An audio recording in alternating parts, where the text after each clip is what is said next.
11টি মূল পয়েন্টে আমরা ফোকাস করেছি, যার মধ্যে সর্বপ্রথমটি হচ্ছে দলীয়করণ এবং বিরাজনীতিকরণ মুক্ত একাডেমিক ক্যাম্পাস, যার অধীনে আমরা ঢাকা বিশ্ববিদ্যালয়কে কিভাবে করে দলীয়করণ থেকে বের করে আনা যায় সেটার কিছু সাজেশন আমরা দিয়েছি। যেমন ঢাকা বিশ্ববিদ্যালয়ের ছাত্র রাজনীতিক কাঠামোর সংস্কারের জন্য প্রশাসন, সাধারণ শিক্ষার্থী, ছাত্র রাজনীতি সংগঠনের মধ্যে সামাজিক যুক্তি গড়ে তুলে ছাত্র রাজনীতির নীতিমালা তৈরি হবে, এই কথাটা আমাদের এখানে যুক্ত করেছি।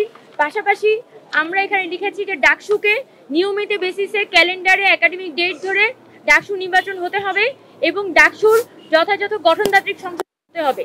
এটার মধ্য দিয়ে আসলে আমরা ক্যাম্পাসকে একটি গণতান্ত্রিক এবং দলীয়করণ মুক্ত ক্যাম্পাসে পরিণত করতে পারবো। এরপর আমাদের 2 নম্বর পয়েন্ট একাডেমিক শিক্ষার মান, কারিকুলাম ও গবেষণা, যেখানে আমরা চেষ্টা করেছি বিভিন্ন আমরা নিজেরাও যেহেতু অনেকে আছি সায়েন্স ফ্যাকাল্টির স্টুডেন্ট, আর্টস, সোশ্যাল সায়েন্স এবং বিজনেস ফ্যাকাল্টি, বিভিন্ন ফ্যাকাল্টি থেকে স্টুডেন্টরা কিন্তু আমরা এই প্যানেলে এসেছি। আমরা আমাদের ক্যাম্পাসে যে গবেষণা বাজেট সেটা নিয়ে কথা বলেছি। আমাদের ক্যাম্পাসের মধ্যে যে একাডেমিক ইনফ্রাস্ট্রাকচার সেই বিষয়গুলো আমরা এখানে তুলে আনার চেষ্টা করেছি। এর পাশাপাশি আমরা একটা যুগান্তকারী এবং নতুন বিষয় এখানে যুক্ত করার চেষ্টা করেছি, যেটাকে আমরা বলি ক্রস ডিপার্টমেন্টাল কোর্স সিলেকশন অর্থাৎ পার্শিয়াল ওপেন ক্রেডিট সিস্টেম, যেখানে আমাদের ডিপার্টমেন্টের যে স্টুডেন্টরা তারা অন্য ডিপার্টমেন্টের অনার্স থাকাকালীন অন্য ডিপার্টমেন্ট থেকে কোর্স চুজ করতে পারবে বা অন্য ডিপার্টমেন্টে গিয়ে মাস্টার্স করতে পারবে। এর পাশাপাশি শিক্ষক মূল্যায়ন পদ্ধতি এবং আরও অনেকগুলো বিষয় আমরা এখানে তুলে আনার চেষ্টা করছি, যেগুলো আমাদের অন্যান্য সম্পাদকরা পরবর্তীতে ব্যাখ্যা করবে। আমাদের তৃতীয় প্রসঙ্গ ক্যারিয়ার ও কর্মসংস্থান, যার অধীনে আমরা বিভিন্ন যে মাল্টিন্যাশনাল কোম্পানি এবং টপ ইন্ডাস্ট্রিগুলো আছে সেটার সাথে বিশ্ববিদ্যালয়ের সম্পর্ক তৈরি করা এবং আমাদের বিভিন্ন পৃথিবীর যে টপ ইউনিভার্সিটিগুলো আছে, বিভিন্ন যে রিসার্চ ইনস্টিটিউটগুলো আছে, বিশ্ববিদ্যালয়ের স্টুডেন্টদের পরবর্তীতে জবের একটা সম্পর্ক তৈরি করা। পাশাপাশি আমাদের 4 নম্বর যে পয়েন্ট সেটা হচ্ছে ধর্মীয় ও সাম্প্রদায়িক সম্প্রীতি, অর্থাৎ আমাদের বিভিন্ন ধর্মীয় এবং সাম্প্রদায়িক গোষ্ঠীগুলোকে আমরা কিভাবে করে অ্যাকোমোডেট করতে পারি সে বিষয়ে আমরা বিভিন্ন সাজেশন দিয়েছি।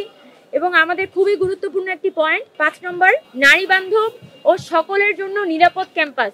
আমাদের 6 নম্বর পয়েন্ট স্বাস্থ্য সুরক্ষা ও খাদ্য সংকট নিরসন, যার আন্ডারে আমরা প্রশাসনিক তত্ত্বাবধানে ক্যান্টিন এবং ডাইনিং চালু, আমরা ফ্যাকাল্টি ভিত্তিক বা ইনস্টিটিউট ভিত্তিক ক্যান্টিন চালু, ক্যাফেটেরিয়া চালু, ফার্মাসি এবং মুদির দোকান বা যেটা হচ্ছে গ্রোসারিজ এটা চালুর কথা বলেছি। আমাদের যে মুর্তজা মেডিকেল কলেজ আছে সেটাকে আধুনিকায়নের কথা বলছি। আমাদের 7 নম্বর পয়েন্ট যেটা আমরা বিশেষ করে মনে করি ঢাকা বিশ্ববিদ্যালয়ের সবথেকে বড় সমস্যা, আবাসন সমস্যা দূরীকরণ, অর্থাৎ আবাসন সমস্যা নিয়ে আমাদের আলাদা কিছু স্পেসিফিক প্রবলেম আছে, সেই আবাসন সমস্যা নিয়ে আমরা একটু পরেই কথা বলবো। আমাদের 8 নম্বর সমস্যা পরিবহন সমস্যার উন্নতিকরণ। ঢাকা বিশ্ববিদ্যালয়ের পরিবহন বিভিন্ন যে বাস রুটগুলো আছে এবং ঢাকা বিশ্ববিদ্যালয়ের হলগুলোর মধ্যে যে আন্তঃপরিবহন ব্যবস্থা আছে সেগুলোকে নিয়ে আমরা বিভিন্ন সাজেশন এবং বিভিন্ন পরিকল্পনা আসলে এই ইশতেহারের মধ্যে এনেছি। আমাদের 9 নম্বর পয়েন্ট হচ্ছে ডিজিটালাইজেশন এবং আমাদের 10 নম্বর পয়েন্ট খেলাধুলা ও শরীরচর্চা, অর্থাৎ ঢাকা বিশ্ববিদ্যালয়ের শারীরিক শিক্ষা কেন্দ্র এবং আমাদের খেলাধুলার অংশটা নিয়ে আমরা বিভিন্ন সাজেশন এনেছি।